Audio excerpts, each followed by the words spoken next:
अगर आप सब्सक्राइब है तो सब्सक्राइब बटन के बगल वाले बेल आइकन पर क्लिक कीजिए और आपको मेरे वीडियोस एग्जैक्ट उसी वक्त मिल जाएंगे जब मैं उसे अपलोड करता हूँ।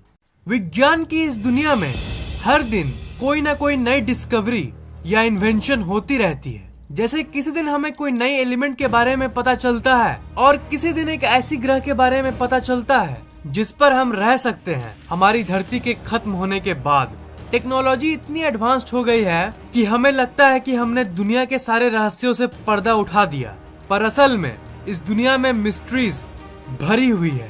आज हम हमारे इस दुनिया के बारे में कुछ ऐसी मिस्ट्रीज और सिंपल क्वेश्चंस को एक्सप्लोर करेंगे जिसका उत्तर विज्ञान अभी तक नहीं दे पाया। So let's explore the greatest unsolved mysteries in the world.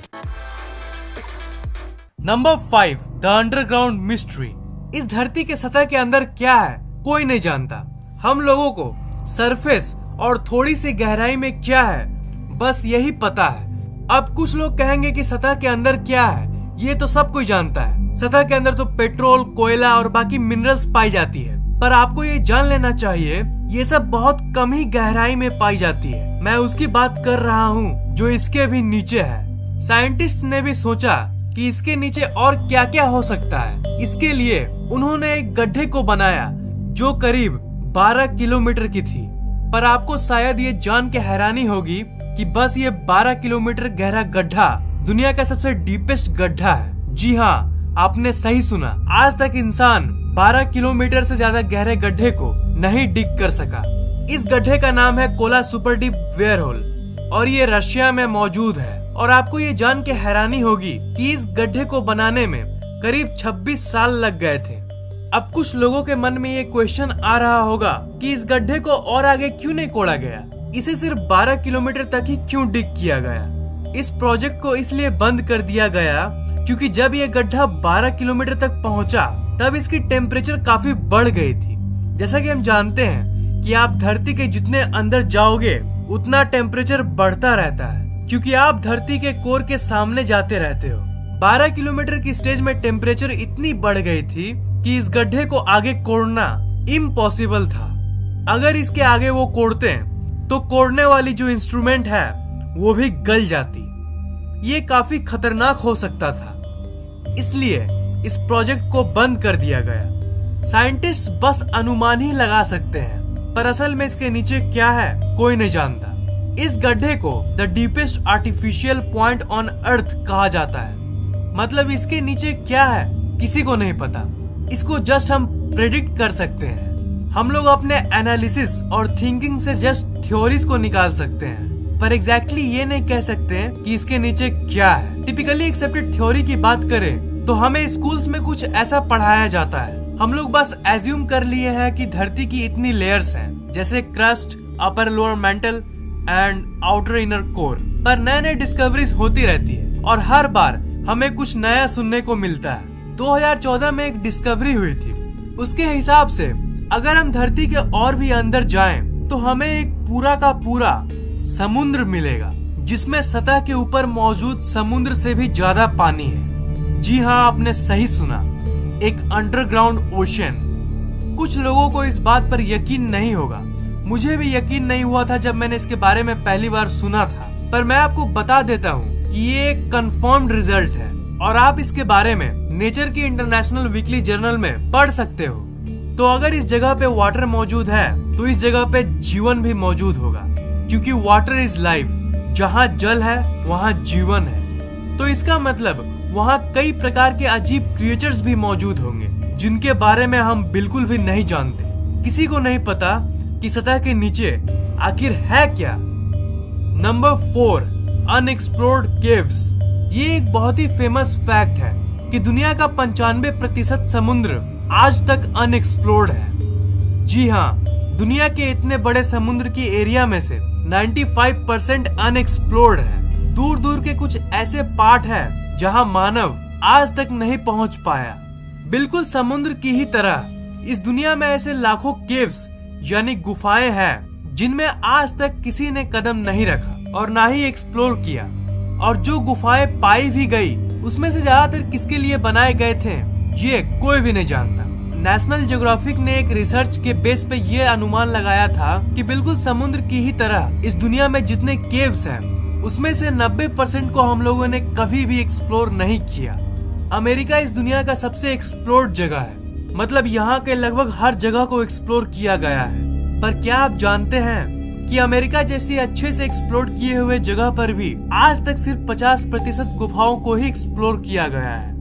इससे तो आप समझ ही सकते हैं कि दुनिया में कितने सारे रहस्यमयी गुफाएं हैं। उन गुफाओं में कैसे कैसे अजीबो गरीब रहस्यमयी क्रिएचर्स होंगे ये किसी को भी नहीं पता।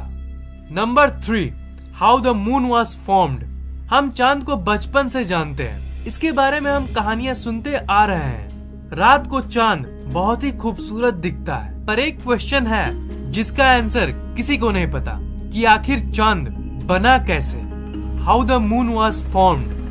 आप में से कुछ लोगों ने कई थ्योरीज के बारे में जरूर पढ़ा होगा, पर ये जान लीजिए कि वो जस्ट थ्योरीज हैं, और थ्योरीज तब निकाली जाती है जब किसी चीज का एग्जैक्ट और एक्यूरेट आंसर हमें नहीं पता चलता। चांद के फॉर्मेशन का सवाल भी बिल्कुल कुछ वैसा ही है।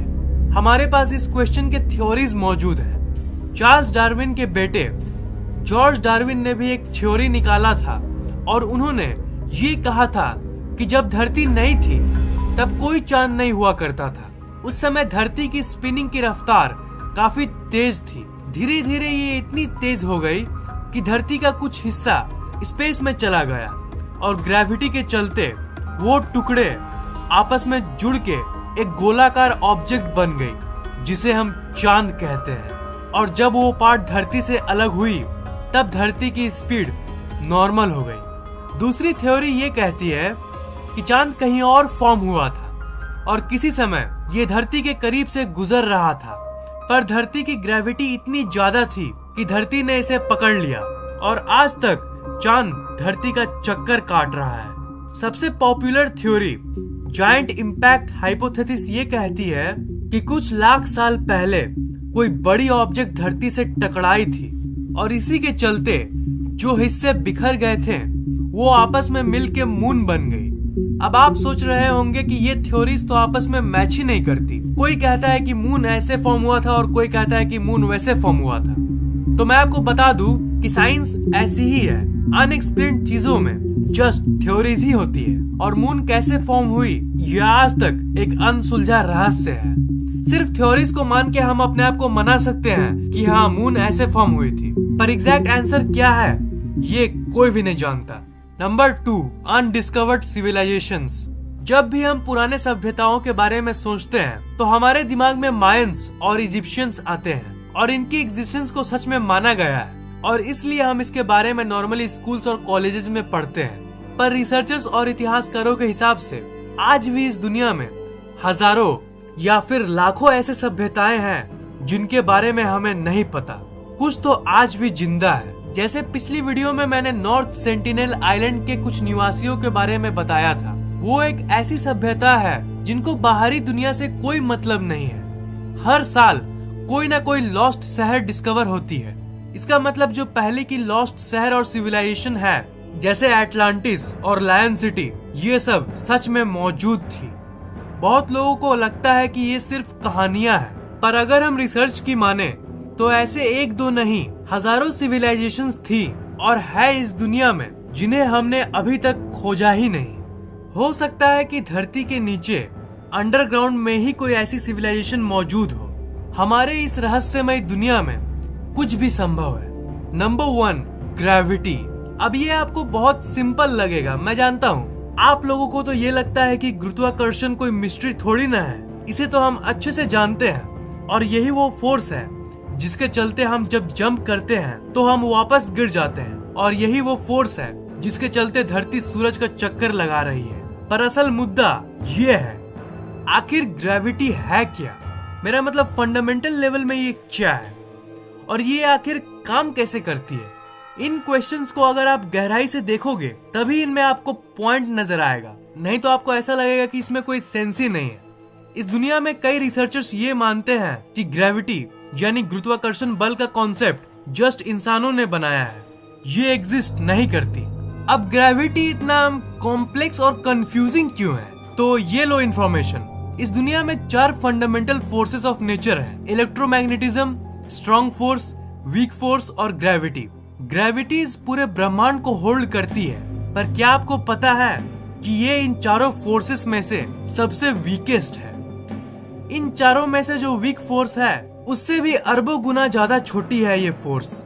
इसी के चलते ग्रेविटी को एक मिस्टीरियस फोर्स माना जाता है। रिसर्चर्स ये भी नहीं जानते कि ग्रेविटी आखिर किस चीज की बनी है। कुछ लोगों को लगता होगा कि इस सवाल का कोई सेंस ही नहीं बन रहा है, पर अगर आप इस क्वेश्चन की डीपनेस को देखो तब आपको समझ आएगा। एटम्स और मॉलिक्यूल्स की ग्राउंड लेवल पे ग्रेविटी बिल्कुल ही अलग तरीके से काम करती है। शायद ये किसी अलग ही डायमेंशन यानी आयाम में एग्जिस्ट करती होगी। खैर, ये क्वांटम फिजिक्स एक अलग ही टॉपिक है जिसकी इंफॉर्मेशन मैं दूसरी वीडियो में कवर करूंगा। कई लोग तो ये भी मानते हैं कि इस धरती पे कुछ ऐसे जगह भी है जहां ग्रेविटी के लॉज काम नहीं करते। पर जो फंडामेंटल क्वेश्चन है कि ग्रेविटी आखिर किस चीज की बनी है, ये एक असल मिस्ट्री बन के रह गई है। इस वीडियो को लाइक, कमेंट और शेयर करना मत भूलिएगा। और मैं हर 2 दिन में ऐसे ही इंटरेस्टिंग वीडियोस अपलोड करता रहता हूँ, इसीलिए इस चैनल को सब्सक्राइब करना मत भूलिएगा। आप हमारे फेसबुक पेज को लाइक, ट्विटर और गूगल प्लस को फॉलो कर लीजिए ताकि हम लोग आपस में हमेशा कनेक्टेड रहें।